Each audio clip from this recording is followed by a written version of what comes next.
அனைவருக்கும் வணக்கம். நான் ஜோதிடர் தமிழரசன் பேசுகிறேன். இந்த சேனல் ஃபஸ்ட் டைம் பார்க்குறவங்களா இருந்தீங்கன்னா சப்ஸ்கிரைப் பண்ணிக்கோங்க. பெல் பட்டனை கிளிக் பண்ணிக்கோங்க. ஆளுங்கிற ஆப்ஷன் இருக்கும், அதையும் செலக்ட் பண்ணிக்கோங்க. அப்போ தான் நாங்கள் போடுற வீடியோஸ் எல்லாமே உங்களுக்கு நோட்டிஃபிகேஷன் வரும். இன்றைக்கி நம்ம இந்த வீடியோவில் எதை பற்றி பார்க்க போகிறோம்னா, புத்தாண்டு ராசி பலன்களை பற்றி பார்க்க போகிறோம். ரிஷபராசினியர்களுக்கு இந்த வருடம் எப்படி இருக்குன்னு பார்க்க போகிறோம். எந்தெந்த விஷயத்தில் இந்த வருடம் பார்த்திங்கன்னா எந்தெந்த விஷயத்தில் நீங்கள் கவனமாக இருக்குன்னு நம்ம பார்க்கலாம். ரிஷபம் காலபுருஷ தத்துவப்படி 2ஆம் ராசி ரிஷபராசி, சுக்கிரனுடைய ராசி.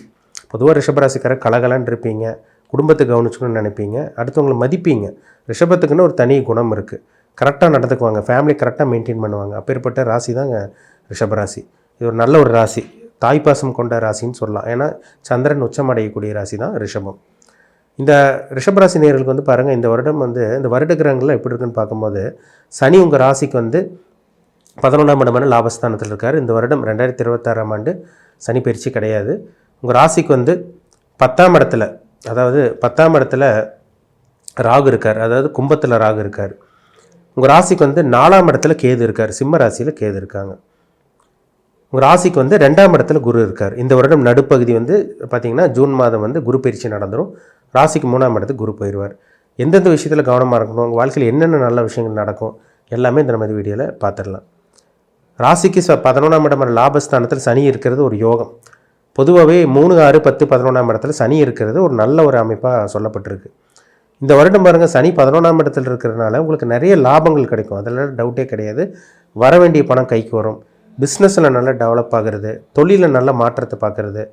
அதாவது பார்த்திங்கன்னா சம்பாதிக்க முடியாமல் இருக்கவங்க, கஷ்டத்தில் இருக்கவங்க, கடன் மேலே கடன் பட்டிருக்கவங்க, வாழ்க்கையில் அடி விழுந்தவங்களுக்கெல்லாம் அந்த பண கஷ்டத்தில் இருந்த ரிஷபராசி நேயர்களுக்கெல்லாம் பண கஷ்டமெல்லாம் இந்த வருடம் கொஞ்சம் கொஞ்சமாக கம்மியாகும். ஏன்னா 11ல் இருக்க சனி பார்த்திங்கன்னா ஏதோ ஒரு மாற்றத்தை கண்டிப்பாக கொடுத்துருவார். 10ஆம் இடத்துல ராகு இருக்கிறனால அதுவும் தொழில் மாற்றம், தொழில் முயற்சி பண்ணுறது, தொழில் ஆரம்பிக்கிறதுக்காக முயற்சி பண்ணுறது, அந்த மாதிரி விஷயங்களும் உங்களுக்கு சக்ஸஸ் கொடுத்துரும்.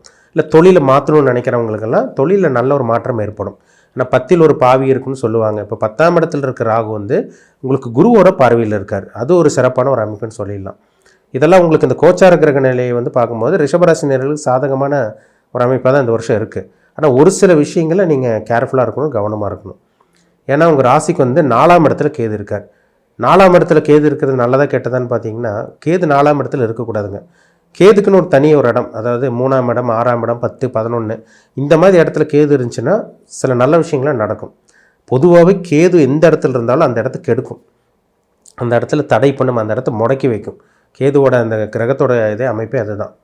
இப்போ 4ஆம் இடத்துல இருக்க கேது என்ன பண்ணுன்னா, அம்மாவோட ஆரோக்கியத்தில் சில பிரச்சனை வரும்.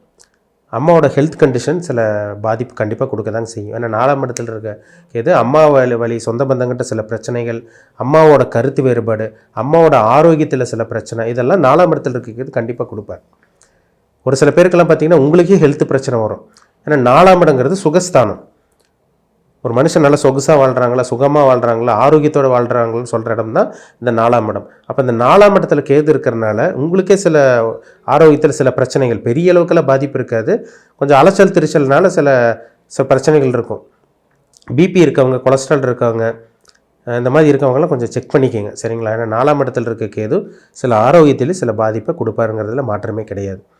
படிக்கக்கூடிய மாணவர்கள் பார்த்திங்கன்னா கரெக்டாக ஃபோக்கஸ் பண்ணி படிங்க. என்ன படிக்கிறதுன்னு தெரியாமல், என்ன தேர்ந்தெடுக்குன்னு தெரியாமல் சில பிரச்சனைகள் வரும். ஒரு சில பேர்த்துக்கு படிக்கக்கூடிய மாணவர்கள், ஸ்டூடெண்ட்ஸ்க்கெலாம் பார்த்திங்கன்னா 4ஆம் இடத்துல இருக்கிறது இப்படி படிப்பில் சில தடங்களை கொடுக்கும். எல்லாத்துக்கும் கிடையாது, ஒரு சில பேர்த்துக்கு கொடுக்கக்கூடிய இந்த வாய்ப்புகள் உருவாக்கி தரும். ஏன்னா 4ல் கேது இருந்துச்சுனாலே படிப்பில் தடை, ஆரோக்கியத்தில் பிரச்சனை, உடல் ஆரோக்கியத்தில் பிரச்சனை, அம்மாவோட கருத்து வேறுபாடு, அம்மா சொந்த பந்தங்களில் சொந்த வழியில் சில பிரச்சனைகள், கருத்து வேறுபாடு, அம்மாவோட ஆரோக்கியத்தில் பிரச்சனை, இந்த மாதிரி விஷயங்களை கொடுக்கும். ஒரு சில பேர்த்துக்கு வாகனத்தில் ரிப்பேர் வைக்கும், வண்டி வாகனத்தில் ரிப்பேர் வைக்கிறது, செலவு வைக்கிறது. ஒரு சில பேருக்கு வீட்டு செலவே வைக்கும். வீடு நல்லா இருந்ததுங்க சார், வீடு திடீர்னு பார்த்திங்கன்னா வீடு செவுரு இப்படி ஆயிடுச்சு, வீட்டு பார்த்திங்கன்னா ரிப்பேர் அடிக்கடி வீடு ரிப்பேர் வச்சுட்டே இருக்குது, அந்த பிரச்சனை இந்த பிரச்சனைலாம் சொல்கிறாங்க பார்த்திங்களா. இது 4ஆம் இடத்துல இருக்க கேது செய்யும். வீட்டு செலவு வைக்கும், வீட்டுக்கு செலவு கொண்டு விரயம் பண்ணுற மாதிரி இருக்கும். அதனால் இந்த விஷயத்தில் மட்டும் நீங்கள் கவனமாக இருக்கணும், சரிங்களா? மற்றபடி பெரிய பாதிப்பெல்லாம் இந்த வருடம் உங்களுக்கு இருக்கவே இருக்காதுங்க. ஏன்னா உங்களுக்கு ராசிக்கு 2ஆம் இடத்துல இருக்க குரு ஆரம்ப பகுதியில் வருமானத்தை கொடுத்துருவார், சுப நிகழ்ச்சி கொடுத்துருவார். ஏன்னா இந்த வருடம் 2026ஆம் ஆண்டு திருமணம் ஆகாமல் கல்யாணம் ஆகாமல் இருக்க ரிஷபராசினியர்களுக்கு இந்த வருடம் திருமண வாய்ப்பு கைக்கூடி வரும். திருமணமே ஆகலைங்க சார், கல்யாணமே நடக்கல, எங்கள் வாழ்க்கையில் நடக்குன்னு கூட நினச்சி பார்க்கல, சொந்தக்காரங்க ஒரு மாதிரி பேசுகிறாங்க, கூட இருக்கவங்க ஒரு மாதிரி பேசுகிறாங்க, எங்களை யாருமே மதிக்க மாட்டேங்கிறாங்க, அவங்களுக்கெல்லாம் கல்யாணம் ஆயிடுச்சு, எங்களுக்கு கல்யாணமே நடக்கலன்னு சொல்லிட்டு இருக்கவங்களுக்கெல்லாம் இந்த வருடம் திருமண வாய்ப்பு கைக்கூடி வருங்க. கல்யாணம் ஆகாமல் இருக்கவங்களுக்கு இந்த வருடம் திருமணம் நடக்கும். 2ஆம் இடத்தில் இருக்க குரு நல்லபடியாக உங்களுக்கு ஏற்படுத்தி கொடுத்துருவார். ஜூன் மாதத்துக்கு அப்புறம் 3ஆம் இடத்துக்கு குரு வந்துடுவார். இந்த 3ஆம் இடத்துக்கு வரக்கூடிய குரு என்ன பண்ணுவார்னு பார்த்தீங்கன்னா, 3ஆம் இடத்துல குரு வந்துட்டாலே நீங்கள் முயற்சி எடுத்தாலே அந்த முயற்சியில் சக்ஸஸ் பார்த்துருவீங்க. ஒரு தொழில் ஆரம்பிக்கணும்னு முயற்சி பண்ணுறீங்க, வெற்றி பார்த்துருவீங்க. வேலையை மாற்றணும்னு முயற்சி பண்ணுறீங்க, வெற்றி பார்த்துருவீங்க, சக்ஸஸ் ஆயிரும்.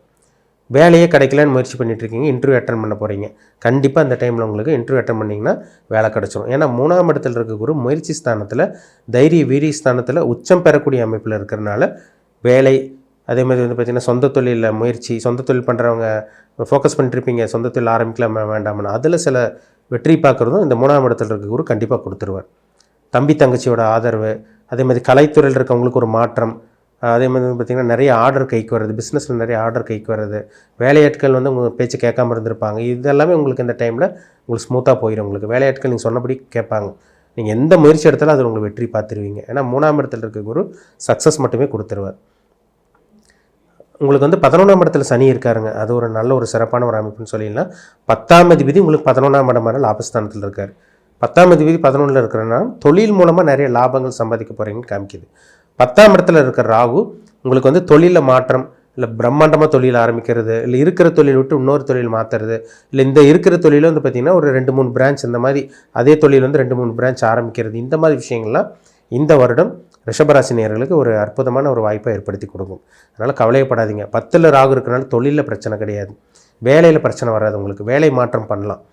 11ல் சனி இருக்கிறனால தொழில் மூலமாக நிறைய லாபம், நிறைய இன்கம் வர்றது, பேங்க் பேலன்ஸ் அதிகரிக்கிறது, பணமே இல்லாமல் சொல்லிட்டு இருக்கவங்க, கடன் அதிகமாக இருக்குன்னு சொல்லிட்டு இருக்கவங்களுக்கெல்லாம் அந்த கடன் சுமை கம்மியாகி பணம் புழக்கம் உங்களுக்கு அதிகமாக இருக்கும் இந்த வருடம். ஏன்னா 11ல் இருக்க சனி லாப சனி, லாபத்தை மட்டுமே கொடுப்பார், அது கொட்டி கொடுக்கக்கூடிய சனி தான்.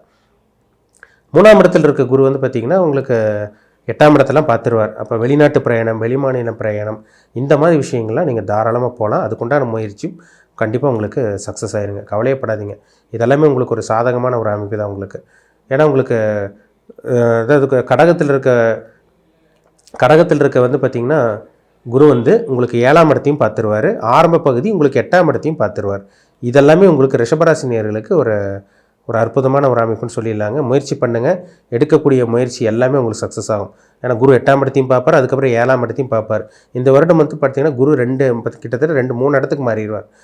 ஆரம்ப பகுதியில் உங்களுக்கு 2ஆம் இடத்துல இருக்கும், நடுப்பகுதி ஜூன் மாதம் உங்களுக்கு வந்து பார்த்திங்கன்னா உங்களுக்கு 3ஆம் இடத்துக்கு வந்துடுவார். இந்த வருடம் கடைசி, அதாவது அக்டோபர் மாதம் லாஸ்ட் வந்து பார்த்திங்கன்னா ராசிக்கு 4ஆம் இடத்துக்கு வந்துடுவார். அதனால் இந்த வருடம் வீடு வாகனம் வாங்குறது, சொத்து வாங்குறது, ஒரு லேண்டு வாங்கணும்னு ஆசை இருக்கும், வாங்க முடியாமல் இருந்திருக்கும். இந்த வருடம் சொத்து வாங்கக்கூடிய அமைப்பு, வீடு வாங்கக்கூடிய அமைப்பு, வீடு வாசல் வாங்கக்கூடிய அத்தனை அமைப்பும் இந்த வருடம் உங்களுக்கு இருக்குது. திருமணம் ஆகாமல் இருக்கவங்களுக்கு திருமணம் கைக்கூடி வந்துடும், புத்திர பாக்கியம் கிடைக்கிறது, இதெல்லாமே உங்களுக்கு வெற்றி தாங்க இந்த வருஷம் உங்களுக்கு. அதனால் கவலைப்படாதீங்க. காசு பணத்துக்கு பிரச்சனை இருந்தவங்க, கடன் மேலே கடனாக போயிட்டு இருந்தவங்க, அடி மேலே அடி விழுந்திருக்கும் வாழ்க்கையில், கடனாக வாழ்க்கையே போயிட்டு இருந்திருக்கும். இந்த வருடம் கடன் அடைக்கக்கூடிய சூழ்நிலை உங்கள் வாழ்க்கையில் உருவாகும். சரிங்களா? இருந்தாலும் உங்கள் ஜனன ஜாதகத்தில் என்ன தசாபுத்தி போகுதுன்னு பாருங்கள். உங்கள் ஜாதகத்தில் நல்ல தசாபுத்தி நடந்தால் தான் இந்த யோகத்தில் நீங்கள் பரிபூர்ணமாக முழுமையாக அனுபவிக்க முடியும். 6ஆம் அதிபதி 8ஆம் அதிபதி பாவிகளோட சேர்ந்த தசாபுத்தியெல்லாம் நடந்துச்சுன்னா பிரச்சனைகள் அதிகமாக இருக்கும். அதனால தான் தனிப்பட்ட ஜாதகத்தை செக் பண்ணிக்கோங்கன்னு சொல்கிறது. சரிங்களா? நீங்கள் என்ன நட்சத்திரம், என்ன நட்சத்திர பாதத்தில் பிறந்தீங்க, அதே மாதிரி வந்து இப்போ நடந்துகிட்டு இருக்க தசாபுத்தி என்ன, உங்கள் ஏஜ் என்ன, உங்கள் வயசு என்ன, இதை தெளிவாக பார்த்து தெரிஞ்சுக்கோங்க. ஏன்னா ஜாதகத்தில் இருக்க தசாபுத்தி தான் ஒரு மனுஷனை ஆட்டி படைக்கும். உங்களுக்கு பாசிட்டிவாக இருக்கா, நெகட்டிவாக இருக்கா, சாதகமாக பாதகமாக, நீ என்னென்ன விஷயங்கள் நல்லது நடக்கும், என்னென்ன பண்ணலாம், என்னென்ன பண்ணக்கூடாது, இது அவங்கவுங்க பிறப்பு ஜாதகத்தை பார்த்தா தான் துல்லியமாக சொல்ல முடியும். அதனால் ஜனன ஜாதகத்தை செக் பண்ணிக்கோங்க. உங்கள் லைஃப் எப்படி இருக்குது, உங்கள் ஃப்யூச்சர் எப்படி இருக்கும், இதெல்லாம் பார்த்து தெரிஞ்சுக்கிறது உங்களுக்கு ரொம்ப நல்லது. மீண்டும் அடுத்த பதிவில் சந்திக்கும் வரை உங்களிடமிருந்து விடைபெறுவது உங்கள் ஜோதிடர் தமிழரசன். இந்த சேனல் பிடிச்சிருந்தால் உங்கள் நண்பருக்கு உறவினர் ஷேர் பண்ணுங்கள், லைக் பண்ணுங்கள், சப்ஸ்கிரைப் பண்ணுங்கள், பெல் பட்டனை கிளிக் பண்ணிக்கோங்க, ஆளுங்கிற ஆப்ஷன் இருக்கும், அதையும் செலக்ட் பண்ணிக்கோங்க. அப்போ தான் நாங்கள் போடுற வீடியோஸ் எல்லாமே உங்களுக்கு நோட்டிஃபிகேஷன் ஆகும். நன்றி, வணக்கம்.